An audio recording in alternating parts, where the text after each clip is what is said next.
Assalamualaikum warahmatullahi wabarakatuh. Perkenalkan, nama saya Sulistia Rahma dari kelas 3 SDI. Saya akan menjawab soal MIT PKN. Adapun pertanyaannya yang pertama yaitu, jelaskan 4 pilar pendidikan berdasarkan International Commission of Education 24th Century adalah yang pertama, learning to know, belajar untuk mengetahui, berfungsi sebagai fasilitator yang dapat menuntun untuk mengarahkan para peserta didik dalam memecahkan suatu masalah. Yang kedua, learning to do, belajar untuk terampil melakukan sesuatu.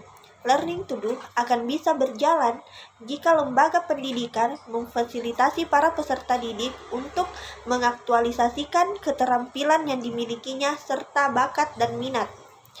Ketiga, learning to be, belajar untuk menjadi seseorang. Learning to be erat hubungannya dengan bakat dan minat, perkembangan fisik dan kejiwaan, tipologi pribadi anak, serta kondisi lingkungannya. Yang keempat, learning to live together, belajar untuk menjalani kehidupan bersama. Peserta didik harus dibiasakan untuk hidup bersama, saling menghargai, terbuka, memberi dan menerima perlu ditumbuh kembangkan. Soal yang kedua adalah, jelaskan ciri khas bangsa Indonesia yang membedakan dengan bangsa yang lainnya berdasarkan dengan identitas nasional. Adalah identitas atau ciri khas yang dimiliki oleh bangsa Indonesia yang dapat membedakan bangsa Indonesia dengan bangsa lainnya. Salah satunya adalah dasar negara Indonesia, yaitu Pancasila, di mana dengan adanya sebuah identitas, maka sebuah bangsa akan berbeda dan menjadi lain dengan bangsa besar lainnya.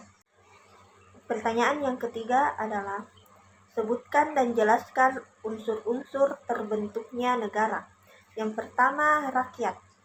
Rakyat dalam suatu negara adalah semua orang yang secara nyata berada dalam wilayah suatu negara yang tunduk dan patuh terhadap peraturan dalam negara tersebut. Yang kedua, wilayah.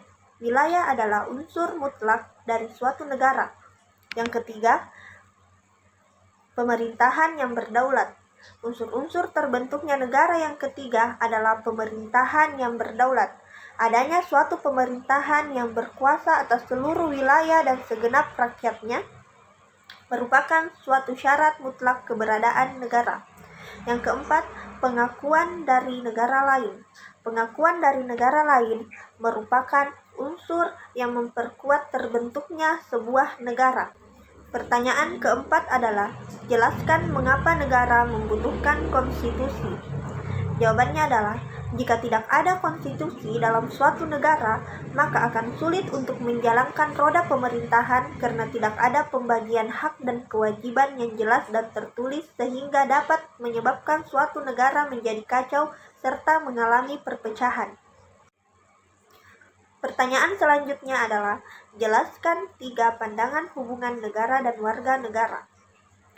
Menurut pandangan teori Marxis, negara hanyalah sebuah panitia yang mengelola kepentingan kaum berjois, sehingga sebenarnya tidak memiliki kekuasaan yang nyata.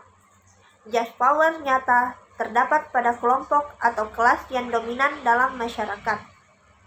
Kedua, pluralis. Dalam pandangan tentang pluralis, negara merupakan alat bagi masyarakat sebagai kekuatan eksternal yang mengatur negara. Yang ketiga, pandangan organis. Negara bukan alat dari masyarakat, tetapi alat dari dirinya sendiri. Negara memiliki misinya sendiri, yaitu misi sejarah, untuk menciptakan masyarakat yang lebih baik. Sekian, Assalamualaikum warahmatullahi wabarakatuh.